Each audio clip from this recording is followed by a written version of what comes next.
Welcome back to the Yonkers Voice on another episode of Meet Your Local Hopefuls and Politicians. Now, as always, folks, remember, Yonkers Voice doesn't have a political position, right or left. We bring your local hopefuls and incumbents to you. You make your decisions, and I'd like to welcome Nicole Benjamin to the show. Nicole, thanks for coming on to The Voice today. Well, thank you so much for having me. I appreciate it. Now, Nicole is going for a very sought out position. Ken Jenkins' old position, 16th district. We have 4 people going after the seat right now. Nicole, what makes you different from those who are actually sorting this seat? Well, I ran for this seat 2 years ago, and I obtained 40% of the vote. So people were very welcome to me running.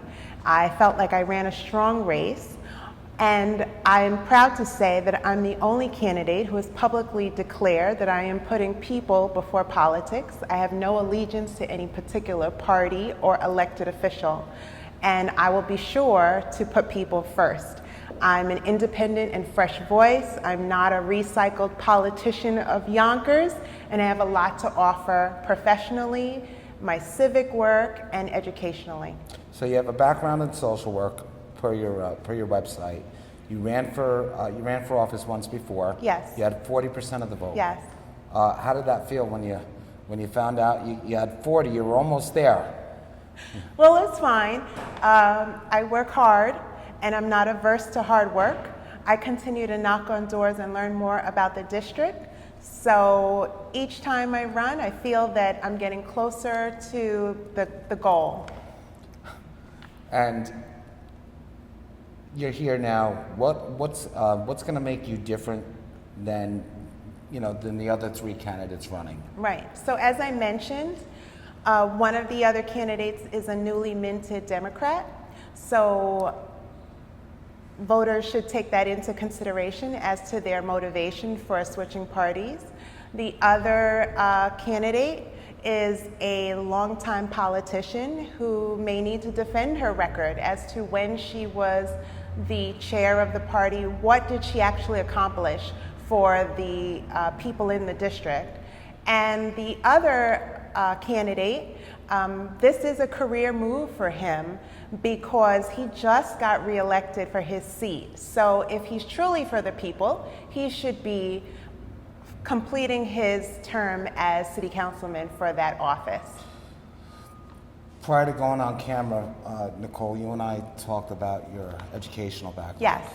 And one thing that you prided on was the fact that you had a law degree. Mm-hmm. You're in social work. Can you tell us a little bit about your credentials as far as what you've done in studies? How does that translate?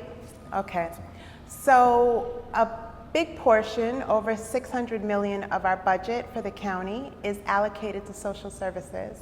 And as a licensed social worker, I have a master's from Fordham School of Law.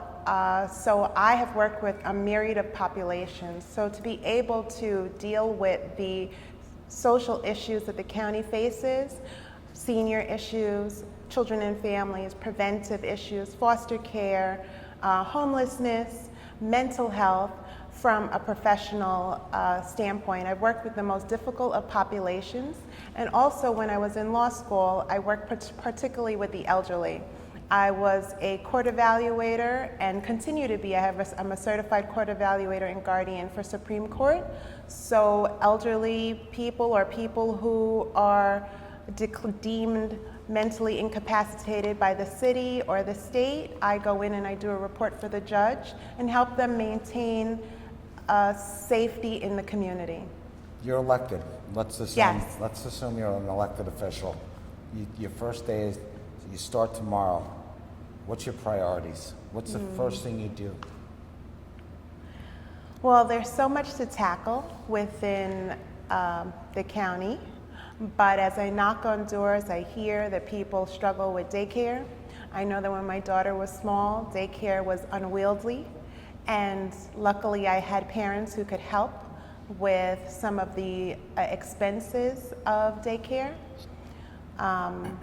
There are so many issues senior issues, transportation. Many people complain that they rely on transportation because a car in Westchester is expensive for them. So the rents, unwieldy rents, and keeping a car and daycare services are too much for them. So to ensure that transportation helps people to get to their jobs, their destinations in a timely fashion, and most importantly, mental health, because I think mental health is one of the reasons that contribute to a lot of unemployment and homelessness, that people do not have the supports that they need to maintain their daily lives and thrive within our communities.